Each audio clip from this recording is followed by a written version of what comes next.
Hi folks, this is Wingman. Today we're going to be doing a video gear review on the Hawkes Hellion Survivor 2020 knife. This has been in my arsenal now for about a month. I've had the chance to take it out on a few outings. I kind of gave a sneak peek about a month ago on what it could do. Today we're going to play around out here in the woods and kind of give you a little more in-depth view on the knife, maybe dispel some of the rumors and innuendos of this knife. One, I happen to like the looks of it. It's not a traditional looking knife. It kind of piqued my interest, and for that I purchased it. We're going to test it out. So I'm going to bring it up close and we'll do a little discussion on this, and I'll show you some of the features the knife has, and then we'll try to go out here in the woods and use those features and see how they apply in real world practical application. Okay, first and foremost, let me get up close here. The knife is 14 inches long overall. Okay, the blade is 9 inches long, working blade of 8 inches. Okay, it has a saw back on the top, and let's see if we can get up close.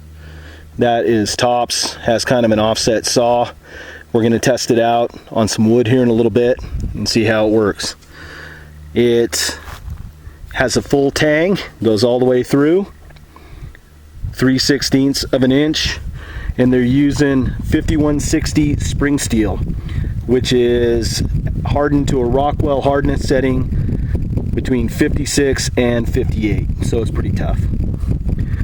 The point of the knife, we'll show you up here, is specifically designed for incising with the blade, and is designed to be used on both sides. So we have a blade on top and a blade on the bottom. The angle of the longest blade, as you can see, is 17 degrees. And this, Tops claims is for maximum efficiency, when you're chopping, in regards to the human hand and when it's striking the wood. And I'll try to get something on video of ergonomics and how it swings. The inward ident angle right here, the little belly, Tops claims is, for notching and such thing as traps and when you're making fishing hooks. This part of the blade is designed to be used as whittling. Now, the point up top here, and the reason that they have a blade on both sides, is supposedly when you're using this knife and you're going to make a trough, you can go back and forth with this blade. You don't have to turn around, go back, and go the other way. Now, we're going to try that out here in a little bit. We're going to try gouging some wood and troughing some wood. There's also a blade on the top, and this is like designed to be an emergency backup blade in the event that you dull or damage that bottom part of the blade. It has a safety hilt, so when you're out in the woods, I've heard Michael Hawk say a few times, the last thing you want is a mechanical injury, because your hands slid down and went on the blade. Whether you agree or disagree with it, that's a personal choice. But I could just say, if I was in a survival situation, the last thing I would want is my fingers sliding down, hitting the blade, getting cut. Let's look at the back part of the handle. The handle's made out of micarta. Has a little divot in there, so when you do a bow drill, you can put your spindle on that and use it, to keep your bow drill and your spindle upright. It has 2 lashing points here, and looks like they put brass bushings in there, so you could run paracord in there. It has a little point on the butt of the blade, and I've heard Michael Hawk talk about that, and you have to understand that he's traveled all over the world as a military operator, survival instructor, and all that. And he's talking about how he's used this to, puncture holes in eggs, possibly to use, we're talking ostrich eggs, you know, when he's traveled. You know, you could use it to carry water, or, you know, you might have a reason for poking a hole in something. Or I could see you using this on your fireboards, you know, to make a dent, maybe to get your hole started. The bottom part of this handle also has a flat spot, and let's do this, you can see it, yeah, for a hammer. You know, so if you're doing projects in a survival situation, you know, you could use this to hammer with. I really didn't bring anything out today to test that with. We'll have to do some long-term testing on that. So that's a quick overview of the knife. What we'll do here in a bit, we'll go out and we're going to try the saw, and we're going to try you know, doing some of the things that the knife claims that it can do. So we'll cut away, and the next thing we'll start doing, we'll see if we can split some of this wood with this knife. Okay, we're going to try doing some light batoning with this knife. Now keep in mind that the knife is 3/16 thick. It's got a nice profile on it. Let's take this piece of wood here, and it's just a piece of white wood that I had at home, and let's see what we can do.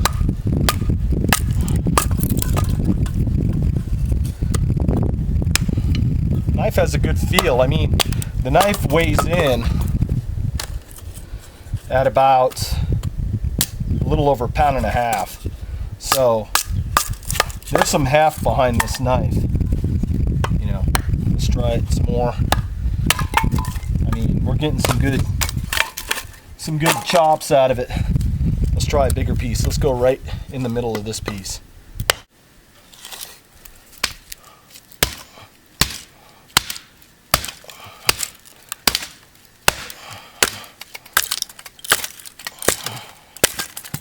Not bad.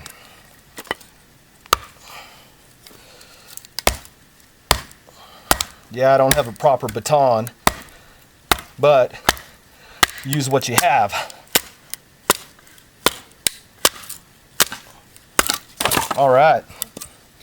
Well,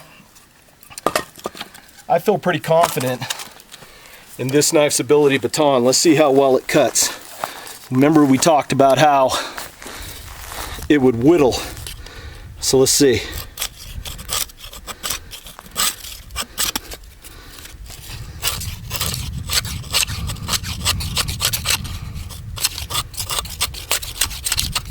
So the knife's pretty sharp. You know, let's see the top part of the blade.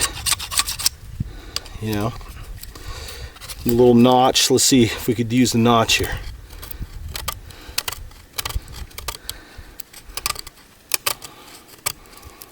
You know, there's no doubt the knife's going to be able to cut. But you got to remember what the tool's designed for. It's designed for being a survival tool. You know, there is not one knife out there that's going to do everything and be all things to everybody. So, as we're reviewing this knife, we have to keep that in mind. Let's cut away. The next shot, we'll try using it with the saw on the back, and we'll see how that cuts. There's some dead, like, oak, probably about 50 feet away from me, and we'll try it on that. Okay, let's try it out on this piece of dead oak. You know, I don't want to use the tree behind me because there's live shoots coming off that, and I'm just not into cutting live stuff. But we got a dead piece here. Let's see how well the saw on the back of this cuts, okay?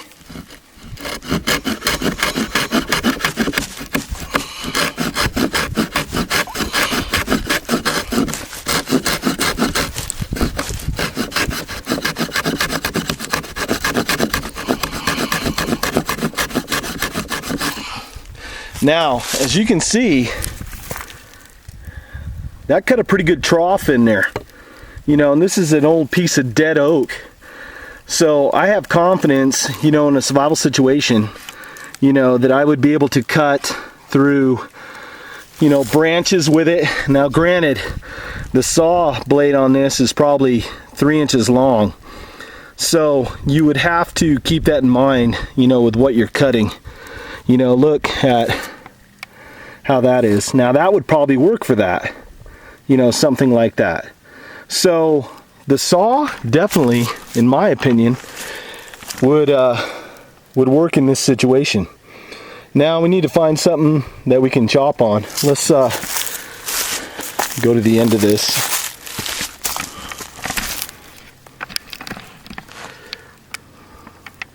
Let's try chopping on this piece of oak.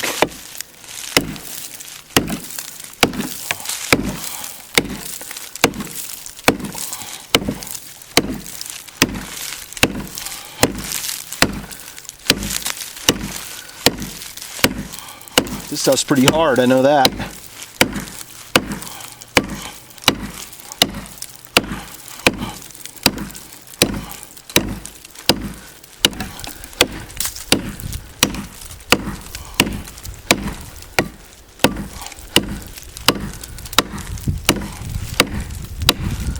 So one thing I really like is there's enough weight on this knife where when you swing it, you can really feel that you're getting a good purchase on this piece of wood. I believe that angle, that 17-degree angle, works really good for this, because when I'm striking, as you notice, my wrist is in alignment with the knife and the blade is hitting pretty, perpendicular with the cut. So I'm using quite a bit of blade in that chop, Now this is some old, tough, seasoned oak, so you know that if you're cutting pine or other softwood, that it's going to work out just fine. I have the utmost confidence in the ability of this knife to chop. Now we'll go back over to where I got some of the wood and we'll try cutting a trough with it. I got a piece of white wood here. What I'm going to do is just put my foot on it, kind of hold it down, and we're going to try to cut a little trough in this.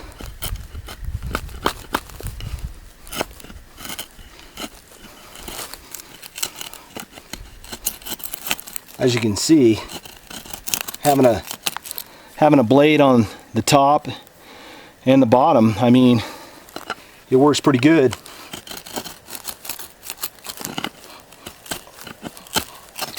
If I had to sit here, and I'm no expert making a fireboard, I have a lot of confidence that this knife would help in facilitating that. And that's not to take away that other knives wouldn't be able to do it. We're just talking about this knife in general. Let's talk about the sheath on this knife. Now I'm going to come up close so we can show you. The sheath is made out of a ballistic nylon, and it has MOLLE attachments in the back. It has a lanyard for tying it to your leg, keeping it secure. Has a pouch where you can put survival items in. I happen to have a, let's dig in here real quick, a Doan's magnesium bar, which I feel is the best. Sorry if you bought one from Harbor Freight for $2. My honest opinion of the Harbor Freight ones, piece of crap. Spend the $7, get the good one. You know it's going to work when your life depends on it. My life, I figured, is worth $7. Also, Tops threw in a whistle. So it's not the best whistle, but hey, if I've been on search and rescue events where we're trying to find lost hikers, lost hunters, and their voice went out, after an hour of yelling. Think of yourself at a rock concert screaming your head off all night and how your voice is all hoarse, and just imagine when you're under stress out in the woods and you're lost, maybe you got a mechanical injury, the little whistle, I highly recommend it, keeping it in your kit all the time. This also, we'll get up close, has a kydex insert. And, I'm not going to sit here and say that it keeps the knife in there super snug, but it does all right. Maybe later on somebody will come out with a custom kydex sheath for this, and I might entertain the idea of purchasing one, because I'm just a knife horror freak. I collect stuff all the time like that. So this is the ballistic nylon sheath, and it's maybe about 15 inches long. One thing that I wish it had, like the buck hoodlum sheath had, is Ron Hood made it to where there was a Velcro attachment where you could flip this over and it would ride a little bit higher on your belt. And for short guys like me, 5'6", 5'7", you know, we need all the help we can get, you know, in that regard. You know, so the sheath, I wish could flip over. I might have to custom make something and try it out. I kind of like that on the buck hoodlum, and I wish this sheath had that capability. So I might have to break out the sewing machine, sew some Velcro on there and some Velcro straps, and see how that works. And if we do, we'll do an update to the video. You know, if I do, then you only have one attachment point with Velcro, but I think the length of this blade and how well it fits in that kydex insert, you know, I don't think it's going to fall out. So this is the sheath. We'll get on to some of the other testing. Okay, so just to give a quick overview, you know, I think the knife, the way that it's designed as a survival knife, will work very well out in the woods. You know, with that being said, you have to remember that you have to use the knife for which it's designed for, and no one knife is going to be all things for every situation to everybody. In a survival situation, I think this knife would perform great. And they also make a smaller version of this knife, and I think that knife would perform great. This knife weighs in at about 1.5 pounds. But with that being said, it feels very well balanced and it feels comfortable in the hand. The micarta handles, they're profiled real nice. The finger notch is ergonomically correct to where it fits between the fingers really well. And when I was chopping, my hand didn't slide down the handle at all. It stayed right where it was supposed to stay. The 17-degree blade angle on it, it worked very well when I was chopping, you know, when I had the full extension. You know, the blade was hitting where it was supposed to hit. And it cut through that dried oak, you know, as good as any other knife out there that I could think of. The saw worked really well. You know, I would have faith in this knife that if something happened to me out in the woods, that I would be able to build a shelter. I would be able to cut wood for a fire and do any other tasks that, you know, this knife would ask me to do. So with that being said, this is a review of the Hawkes Hellion Survivor. This is the large model, and you know, I'll let you decide if this knife fits for you. For me, you know, this is going to be a knife that I put in my kit when I go maybe backpacking out in the woods. Maybe when I go hunting, you know, leave it in my backpack as a survival knife in my hunting kit. So this is Wingman. This is the Hawkes Hellion Survivor 2020. Thanks for watching.